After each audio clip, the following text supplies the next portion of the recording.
Damn. Okay, yeah. All right, let's watch this one. This is a classic. Skip. Am I under arrest? Is this Jeff? For now. This is Jeff. I'm under arrest? Yeah, I'll explain everything, but before I explain myself to you, before we talk to each other, I need to read your rights, okay? What am I under arrest for? Well, like I said, I need to read your rights first.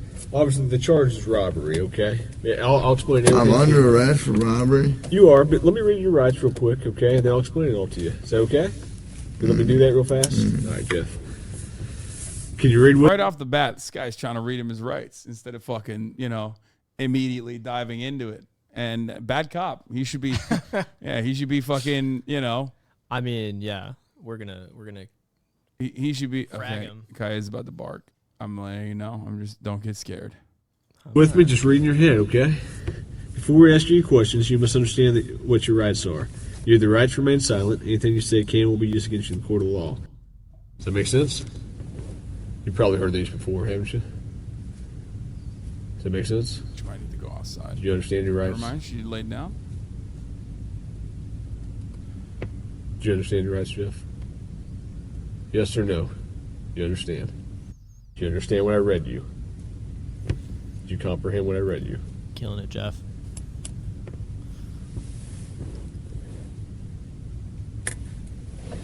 Jeff, I'm just here to talk to you and figure out what happened and move you on out of here at least some of it.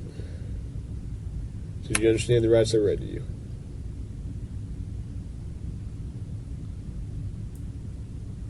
Give him nothing, If you got Jeff. something that says you didn't do this robbery, this is your chance to talk to us. Okay, good cop. Well, usually I'm the prick. You look like the prick. Oh! This is Jeff. This is where the Jeff is a heroin addict and has been for the last 14 years. He is 6'5", weighs 153 pounds, and has now found himself in the unfortunate circumstance of being charged with armed robbery. This is in the state of Georgia, so if found guilty, they will render him the minimum term of 10 years without parole, up to the maximum term of life in prison. Jeff has been through the system. Okay, just before we get into the video, it's insane that that's the, oh my God, dude. Yeah, that's a lot of fucking time. Yup. Yeah, they should just melt him into biomatter. Save the state some money, and then you can use him as fuel. You can use his human remains as fuel instead. That's what we're gonna be moving towards in America, I think, eventually. Multiple times over, and he will know that if indeed found guilty, his sentence will be considerably longer than the minimum 10 years due to his previous convictions. Predicate. Jeff, do you understand your rights? Yes or no? I'm not asking if you want to talk to me at this point. I just want to know, do you understand what I read to you? So am I under arrest? Yes, you're under arrest. I'm getting back to the cell. I don't talk to you all right. motherfuckers. Okay, fair enough. Want a Coke? He's back. Yup, he extracted a Coca-Cola out of him. Jeff has become somewhat of a cult figure in the domain of interrogation footage. His recognition seems to have grown through his own popularity, as opposed to the notoriety of his crimes, like most others. Conveying the exact reasoning behind this can be tricky, as the interest in this character will no doubt vary by the individual. Yet we've found the most collective reason can be explained through a single pop culture reference: the anti-hero. While the concept is timeless, Joker. the actual term was created through the realm of modern cinema. There's a diverse number of characters passing through the decades that fit the criteria. Yet perhaps the most textbook example could be the protagonist from the 2003 feature Bad Santa, a middle-aged man simply known as Willie. This is a character that lies, cheats, steals, swears at children, drinks an inconceivable amount of alcohol, and is generally extremely unpleasant to every single person he comes across. Excellent form right there. Who's here, Jimmy? This is so weird. Santa. Oh, fucking great. Let's tell him what you want for Christmas.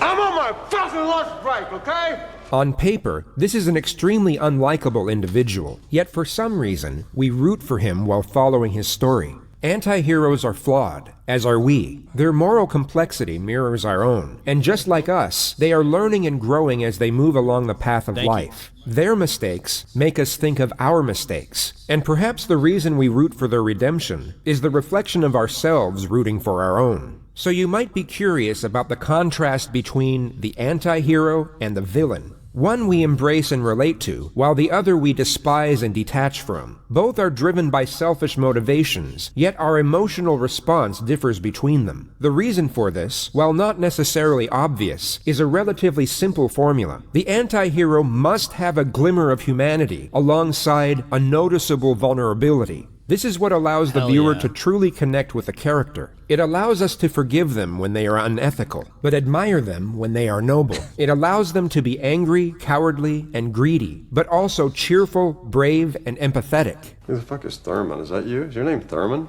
Yeah. Thurman Merman? Yeah. Hands up in chat. Jesus. With relation to Jeff, while many of us can't relate to the feeling of being addicted to heroin for well over a decade, we can certainly understand the feeling of sadness. While we may not be able to put ourselves directly in the shoes of an addict, we can somewhat relate to the adversity that comes with it, not to mention the incredible magnitude of the situation he is going through in this video. How he responds to this very moment is quite literally the precursor to his entire future. He is at a crossroad moment in life, where on one side is the possibility of hope, and on the other side is the outright guarantee of despair. The long-term path he goes down will be the consequences of the short-term choices he makes, all of which have to be judged and decided on while going through the early stages of heroin withdrawal. I need methadone. You need methadone? Yeah, you guys Okay. give me that methadone? I don't have any. Do you have medication for it, or a prescription for it? Or? No. What do you need methadone for? Because I'm a fucking junkie, and you guys, I can't get no methadone. I'm gonna go through withdrawal here in a minute. Where do you usually get your methadone from? I don't get it. I get heroin. So methadone is a medication. Oh my god. This is my grandma made this here. Oh wow. Thank the you. last Diet Coke I have. Thank you. This is amazing. What is this? Pastırmalı börek. It's a börek. Turkish. There's cheese and a meat in it, like a type of meat. It smells great. Yeah. God bless you. I was just talking about methadone and that it's a real problem. Yeah. Cheers. Cheers. Oh my Oh, god. it's so good. Hell yeah. Pastırma is like a dried meat that's like spiced for preservation on the outside. Mm-hmm. That's why getting like a little bit of a spicy taste, aftertaste. It's so good. I love your grandma. Yeah. My brother and his girlfriend are here too. The whole family's here. Wait, hold on. But just the methadone thing. Oh yeah. It's just that, it's a medication that people need when they're going through withdrawal. It's also something that people use so that they can get off of heroin. And, a lot of jails and prisons provide it to people. And I don't think a lot of people know that necessarily, that it's not like it's a medication that people need. Same with Suboxone, yeah. So I don't know. It's just something to he's talking about he's not getting methadone. Imagine basically not getting medication. So he's probably in tremendous pain right now. Just something to think about. Yeah.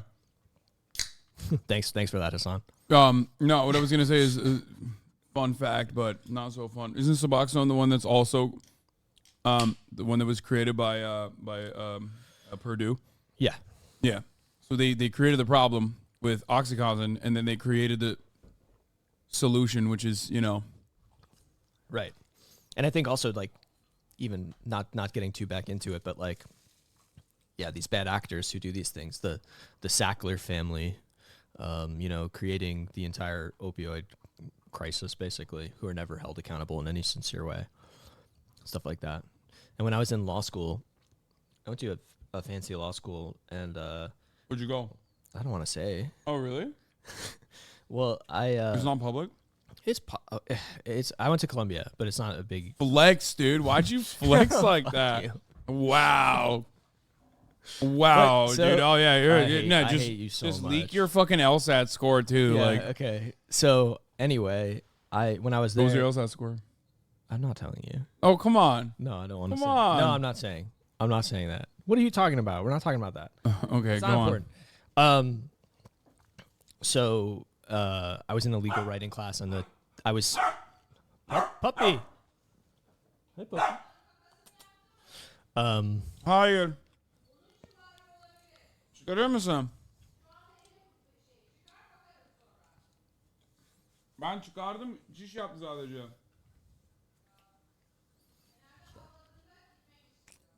My mom thinks she needs to poop. That's why she's barking, and she's probably right.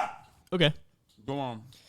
Anyway, I was in a legal writing class, and they had just done this big expose about the Sacklers, and I was saying how, I thought it was unethical to be a lawyer who represented, people like the Sacklers. Like, I thought it was an ethical choice that people could make and determine who they're representing. And the professor for this writing class was the personal family attorney of the Sacklers. So you can imagine how that went. It was not great. It's pretty funny.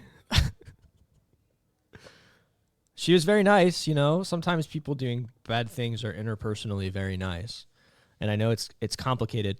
The funny thing about doing public defense work is sometimes people are like, yeah, see, like you agree, everybody deserves a defense, just like I think DuPont Chemical deserves a defense when they poison a town. And it's like, I think you can make choices about the people you represent and how they represent them and the power structures you choose to support,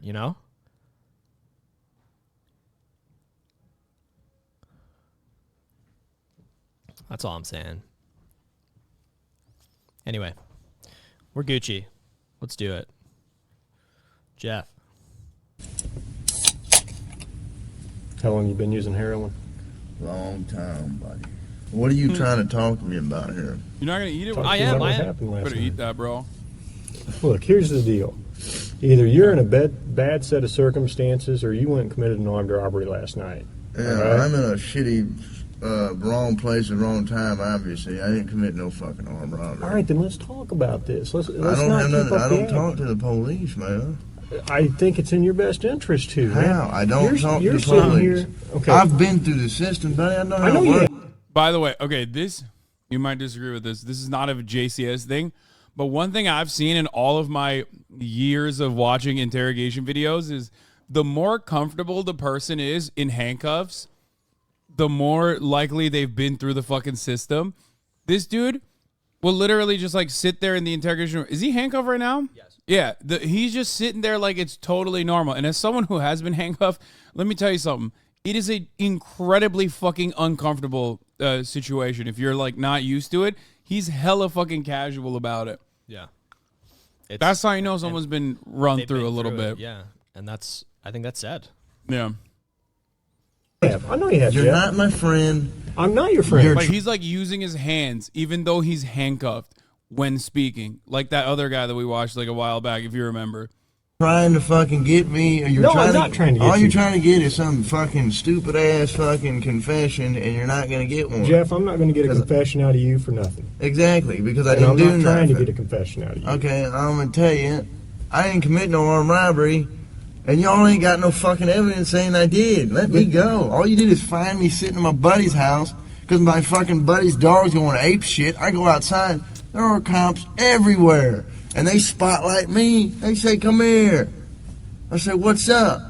They search me. They ain't find Hang on. nothing. What's Let up? me read this. No. Yes. Because I'm not going to sign it. You don't have to sign it. But let me read it for you. Okay? I'm not signing nothing. You don't have to sign it. Why are you reading it You then? already read it to me earlier. I know we did, but I'm going to read it to you again. Thanks for the coat. You're welcome.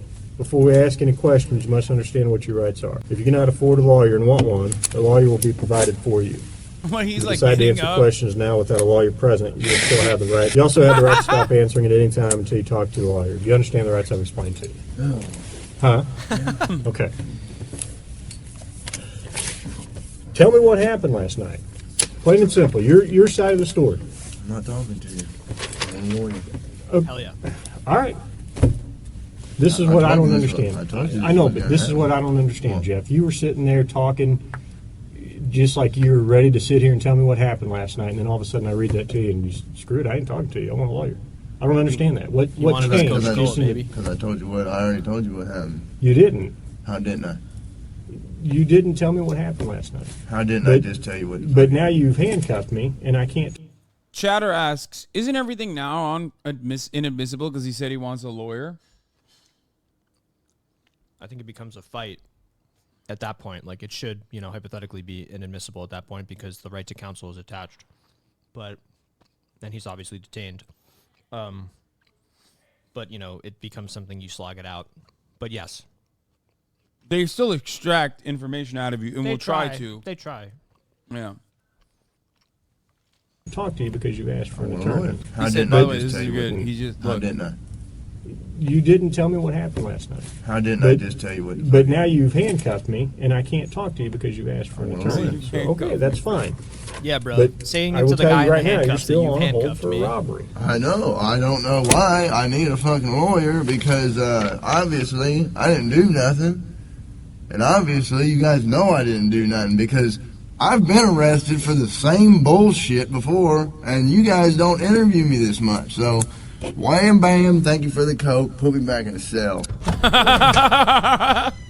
Yeah, he didn't want to say at that time I was guilty, but I mean, this is a wonderful. I mean, spoiler alert: there's a good ending to this, but like, it's a great way to describe to chatters who don't understand how these like sorts of interrogations work. That like, no, they don't care that this person is fucking innocent or guilty. They just.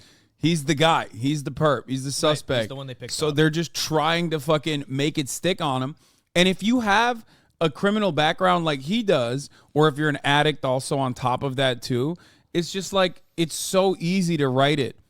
That's why all of the post hoc rationalizations and the justifications for like murders in the hands of the police or any kind of like brutality or murders in the hands of a deputized civilian like the Jordan Neely case is basically the media also doing that. They're fitting a narrative. They're basically saying like, no, this person deserved it. This person deserved to have this happen to them. What's that? Just my phone. All right. I know we did this twice, but I got to do it again every time, okay? Before I ask you questions, I got to read your rights. You understand that? Okay. Go ahead and sign there. Let me take your jacket off. Look, I'm not signing nothing. Okay, you don't have to sign anything. You understand your rights, though, right? Yeah. That's all I need. A verbal yes? Yeah. Okay. When's this coke gonna be here? Or is that just a fairy tale? It's coming. He's getting there right now. He'll be here in about 2 minutes. He has to walk to the soda machine. It tastes good. Mm-hmm.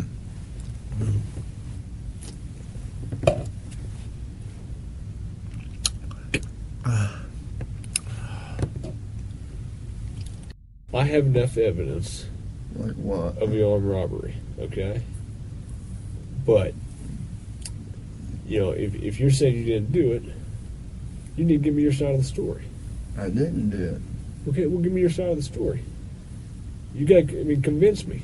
Because I got a lot of evidence. I got a lot of physical evidence. Well, like what? Name the physical. Well, I don't need to, why should I tell you that? You haven't been helpful to me at all. Oh yeah, you're naked. Hold on. I don't believe that you got any evidence. Where I was in the pool. There's only a couple pieces of evidence I'm missing. Name them. What's that? Name them. Well, why do I need to do that? You haven't helped me out at all. You give me a little bit, I give you a little bit. We go back and forth. I give you one of my pieces of evidence, now give me a little something. No, anything I say here can and will be used against me. Sure, but anything you say here, I can also tell your parole officer that you helped me out. That doesn't mean dick. There's no way. I didn't do it. There's no way. How drunk were you? Were you drunk? No, I was pretty sober. So you're in your right mind. You remember everything about the night, right? Yeah. So you couldn't have done something not remembered. You couldn't have gone and robbed the place and not remembered? Fuck, no. Okay, so you would remember if you robbed the place. Fuck So I'm willing to go to the prosecutor, I'm willing to go to the parole officer and say, this guy's a good guy, he helped me out. Hey. Look, He's trying to extract a fucking guilty plea or like a confession out of him by subtly threatening him because like, yeah, well, you have a record already. Like, I'm going to go to your probation officer. You're a fucking piece of shit. You're a garbage person. And look, even if you're like a liberal who's like, oh, I love cops, they're supposed to do the right thing. Like, this is the wrong thing, okay? So that's why I always say, like, police, even in theory, are not doing what they are supposed to be doing. Like, the job that they're designed to do, in theory, what you see in Hollywood movies, is to, like, solve crimes, catch criminals, shit like that, right? You're not catching a criminal in this circumstance. So technically, you're allowing the actual person who did the crime, which, by the way, is, like, armed robbery, I believe, right? Is armed robbery, which is, you know, another crime of in most circumstances, a crime of necessity. Because no one who's fucking rich is going to do an armed robbery. That only happens in like movies. I was just watching Heat last night. Yeah, it's very good. So that's the whole point. Isn't Jeff a lawyer? I think he might be. I'm not entirely sure what happened to him, but I know he's like clean and he's like he has like YouTube and stuff. Like he's spoiler alert, chat. Spoiler alert. Okay, but yeah, he's good. But anyway, let's continue. I know you don't want to go back to jail, right? Back to prison. Well, fuck. It looks like I am. If and you're gonna charge me with some bogus shit. You guys don't. I mean, what do you got? Yeah, this is a good take too. He's also going all through this. He's also throughout all this starting to go through withdrawal. Imagine you're diabetic getting interrogated and saying, "I need my insulin," and some pig fuck is not giving it to you. Yeah, but the way we receive people with diabetes is different than the way we look at addicts, because we look at addicts as criminals because addiction is treated like a crime and not like an illness or a disease. So that's the reason why you can get away with fucking doing this shit. Diabetics are fat, so they're second class too, bro. Damn, Marat came in with a fat acceptance movement line right here. You guys missed it. I don't know if you could hear him, but because the noise gate is off, he said, wow, some people heard it. It's not good. It's diabetics are fat. So they're treated as second-class citizens and as criminals. Not really. That I was at a buddy's house and I happened to come outside because you guys were fucking swarming the area and they Which fucking. Which door did you come out of? I came out of the front door. You know what? I'm not saying myself, man. I'm done, man. Fuck this. The only reason I came up here is to get a fucking Coke. You're not getting out. Oh no, I can't finish it. Make it quick. It's nice that they let him finish it. I got things to do. Butterfinger, you probably. I said we'd see what happens. You got to get it before, All man. right. Like I said, you haven't helped me out at all. Why should I help you out? I got you a soda. That's good enough. Jeff was Thanks, man. Thanks for the soda. I got you a soda. This like he just doesn't even fucking treat him like a human being, dude. released from custody just under 12 hours later. And that takes us to the final and perhaps the most important component of an anti-hero, the conclusion, which unfortunately in this particular case is unknown. The final outcome of this story Wait, that's will not vary true. depending on the source, some with a happy ending, others a cautionary tale. One legend has it that Jeff got clean soon after his release and now works in the corporate marketing team for Coca-Cola, while another states that he was picked up the day after for the same charge and is now facing down a 15-year sentence in Georgia State. No. We know what the ending is. Oh, this video is older. I think there's a newer version of this. Damn, there was another guilty until proven innocent, falsely accused video that we could have watched as well.